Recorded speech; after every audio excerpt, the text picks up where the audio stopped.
1, 2, 3, come on. Bismillahirrahmanirrahim. Assalamualaikum warahmatullahi wabarakatuh. Bersama saya Riza Pahlawan. Saya akan mengajak teman-teman sekalian untuk melakukan praktikum ciri-ciri makhluk hidup. Seperti yang kita ketahui bersama bahwasanya ciri-ciri dari makhluk hidup itu setidaknya ada 8. Ciri-ciri makhluk hidup yang pertama adalah bernapas. Manusia merupakan salah satu makhluk hidup. Kita perhatikan pada manusia bernapas untuk melangsungkan kehidupannya. Manusia bernapas dengan paru-paru. Pada hewan, ada beberapa jenis hewan itu melakukan kegiatan bernapas dengan menggunakan insang. Seperti ikan, ikan akan membuka dan menutup mulutnya untuk menyerap oksigen.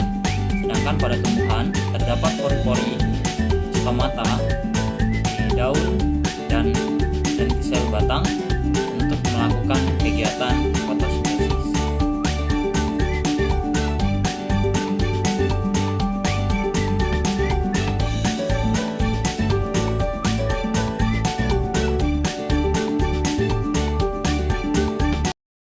Baik, ciri yang kedua yang terdapat pada makhluk hidup adalah membutuhkan minum dan makan.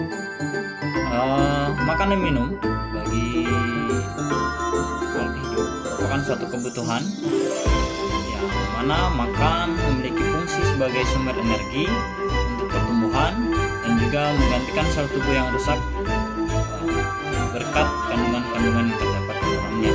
Sedangkan air yang diminum memiliki fungsi zat larut di dalam tubuh. Tentunya baik manusia, hewan, dan tumbuhan memiliki sumber makanan yang berbeda.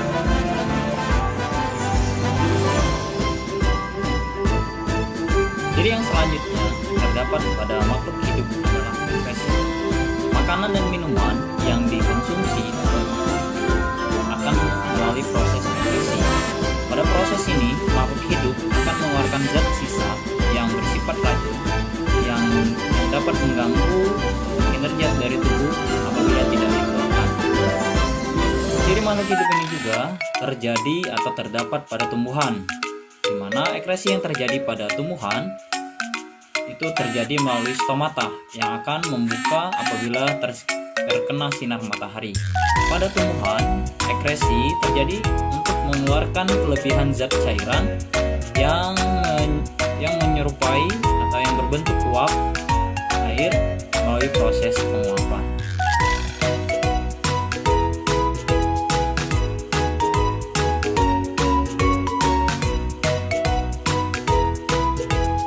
Ciri yang keempat terdapat pada makhluk hidup adalah bergerak. Ciri ini pada manusia dan hewan bergerak melalui kaki. Sedangkan pada jenis hewan yang lainnya seperti ikan dapat bergerak dengan menggunakan insang untuk berpindah dari satu tempat ke tempat yang lainnya. Pada tumbuhan, pergerakan terjadi akibat adanya rangsangan dari lingkungan sekitar yang menimbulkan gerakan nasti, tropisme, dan taksis. Gerakan ini juga secara umum terjadi akibat reaksi hormon.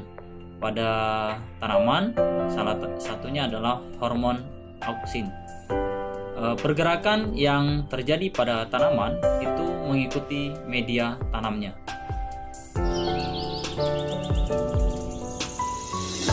Ciri yang selanjutnya terdapat pada makhluk hidup adalah tumbuh dan berkembang. Semua jenis makhluk hidup mengalami proses pertumbuhan dan perkembangan. Proses tersebut meliputi perkembangan tinggi hingga massa atau berat badan dari kecil sampai besar. Pada manusia, ciri makhluk hidup ini terlihat dari awal terbentuknya janin sampai janin di dalam kandungan hingga menjadi manusia dewasa. Sedangkan pada hewan terdapat spesies yang serupa dengan manusia juga ada melalui proses bertelur. Sedangkan pada tumbuhan proses ini dapat terlihat melalui tahapan pertumbuhannya dari benih hingga menjadi pohon tua yang siap.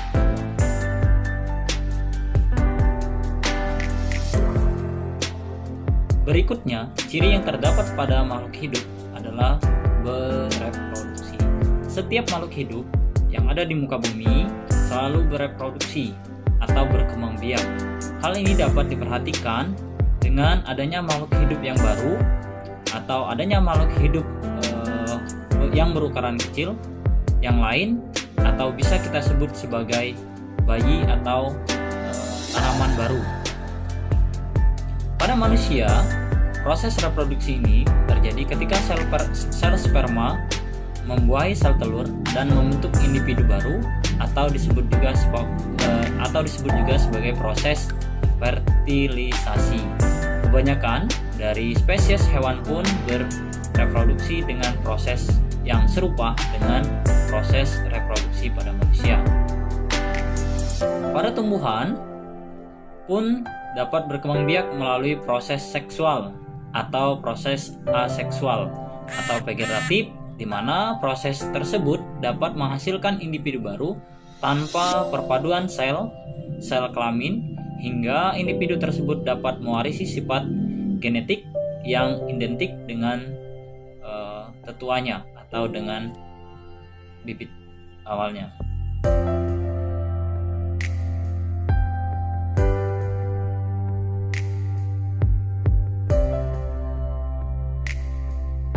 Selanjutnya, ciri yang terdapat pada makhluk hidup adalah peka terhadap rangsangan. Ciri makhluk hidup yang ini disebut juga dengan nervous system, yang memungkinkan makhluk hidup untuk merasakan perubahan yang terjadi pada lingkungan sekitarnya. Reaksi yang dapat dirasakan oleh makhluk hidup diantaranya adalah reaksi terhadap cahaya, suhu, bau, sentuhan, navigasi, rasa, dan reaksi-reaksi yang lainnya yang dapat bersentuhan langsung ataupun dirasakan langsung oleh makhluk hidup. Pada tumbuhan pun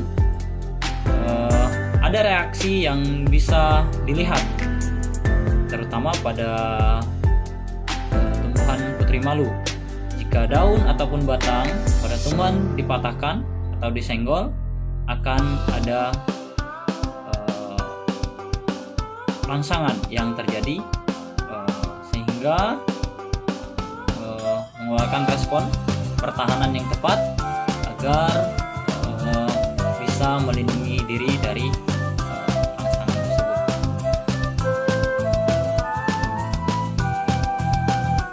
Baik, selain ciri-ciri yang sudah disebutkan tadi, ciri yang terakhir yang terdapat pada makhluk hidup adalah mampu beradaptasi dengan lingkungan.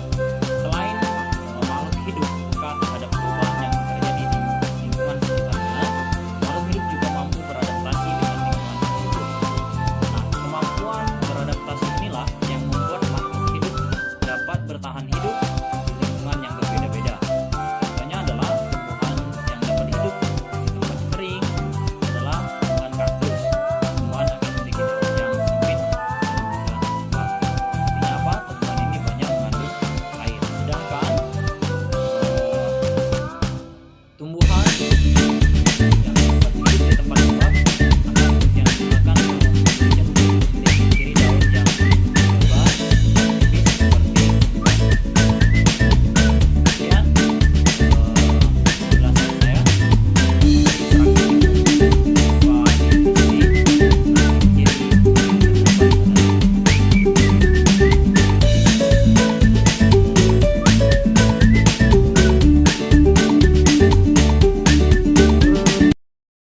Terima kasih. Assalamualaikum warahmatullahi wabarakatuh.